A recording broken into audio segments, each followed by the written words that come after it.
കേരള ഭരണത്തിൽ തിരിച്ചെത്തുന്നതിനുള്ള മഹായുദ്ധത്തിൽ ജയിച്ചേ മതിയാകൂ എന്ന് പ്രതിപക്ഷ നേതാവ് വി.ഡി. സതീശൻ. എന്നാൽ തെരഞ്ഞെടുപ്പിൽ ജയിക്കുക എന്നതിനേക്കാൾ പ്രധാനം വർഗീയതയെ തോൽപ്പിക്കുകയാണ്. അതിനുള്ള ഇച്ഛാശക്തി UDF-നുണ്ടെന്നും അദ്ദേഹം കൂട്ടിച്ചേർത്തു. UDF പൊതുയുഗയാത്രയ്ക്ക് തളിപ്പറമ്പിൽ നൽകിയ സ്വീകരണത്തിൽ സംസാരിക്കുകയായിരുന്നു വി.ഡി. സതീശൻ. UDF ഭരണത്തിലെത്തിയാൽ പുതുയുഗം കുറിക്കും എന്ന വാക്ക് നൽകുന്നതിനാണ് ഈ യാത്ര നടത്തുന്നത്. LDF പരാജയപ്പെട്ട എല്ലാ കാര്യങ്ങൾക്കും നമുക്ക് മറുപടിയുണ്ട്. നമ്മൾ നൽകുന്നത് വെറും പ്രഖ്യാപനങ്ങളല്ല, എല്ലാ വശവും പരിശോധിച്ചാണ് പറയുന്നത്. സംഘപരിവാറിന്റെ വഴിയിലാണ് കേരളത്തിലെ ഇടതുപക്ഷം പോകുന്നത്. കേരളത്തെ മതപരമായി ഭിന്നിപ്പിക്കാൻ UDF സമ്മതിക്കില്ല. ഭൂരിപക്ഷ വർഗീയതയെയും ന്യൂനപക്ഷ വർഗീയതയെയും എതിർക്കും. വർഗീയതയുമായി യുദ്ധം ചെയ്ത് തോറ്റാലും വിരാളിപ്പട്ട് പുതച്ച് തന്നെ കിടക്കും. കേരളത്തിലെ ടീം UDF മുന്നണി രാഷ്ട്രീയത്തിന് തന്നെ മാതൃകയുണ്ടാക്കും. CPM രക്തസാക്ഷികളെ ഉണ്ടാക്കാൻ നോക്കുകയാണ്. രക്തസാക്ഷിയെ കിട്ടുന്നത് ലോട്ടറി അടിച്ചതുപോലെയാണ്.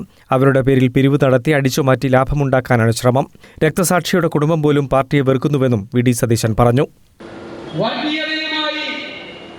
യുദ്ധം ചെയ്ത് തോറ്റാലും നമ്മൾ വീരാളിപ്പട്ട് പുതച്ച് കിടക്കുള്ളൂ.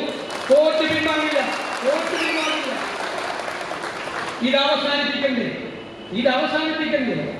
ആളുകളെ ശത്രുക്കളാക്കാൻ നമ്മളെല്ലാം പണക്കാരന്റെ കോളനി പോയി നോക്ക്, പാവപ്പെട്ടവന്റെ കോളനി പോയി നോക്ക്. കേരളത്തിൽ എല്ലാവരും ഒരുമിച്ച് താമസിക്കുകയാണ്. എല്ലാ ആഘോഷങ്ങളും ഒരുമിച്ച് പങ്കുവെക്കുകയാണ്.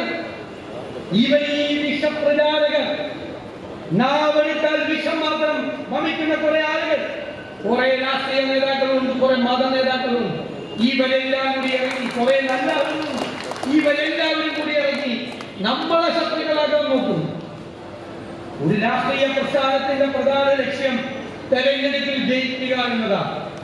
പക്ഷെ നമുക്കത് മാത്രമല്ല, നമുക്കതിനേക്കാൾ പ്രധാനം വർഗീയതയെ ഈ മണ്ണിൽ കുഴിച്ചു മൂടുക എന്നതാണ്.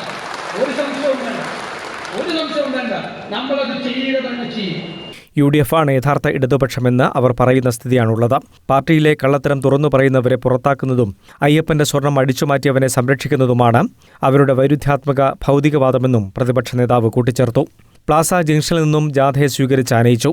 ചിറവക്ക് ഹാപ്പിനെസ് സ്ക്വയറിൽ നടന്ന സ്വീകരണത്തിൽ UDF തളിപ്പറമ്പ് മണ്ഡലം ചെയർമാൻ P. മുഹമ്മദ് ഇക്ബാൽ അധ്യക്ഷത വഹിച്ചു. Jebi Mather MP, Ramya Haridas, Martin George, N. Shamsuddeen MLA, Abdul Karim Cheleri, Soni Sebastian, Sajeev Joseph MLA, P. Janardhanan തുടങ്ങിയവർ സംബന്ധിച്ചു. News bureau, Taliparamba.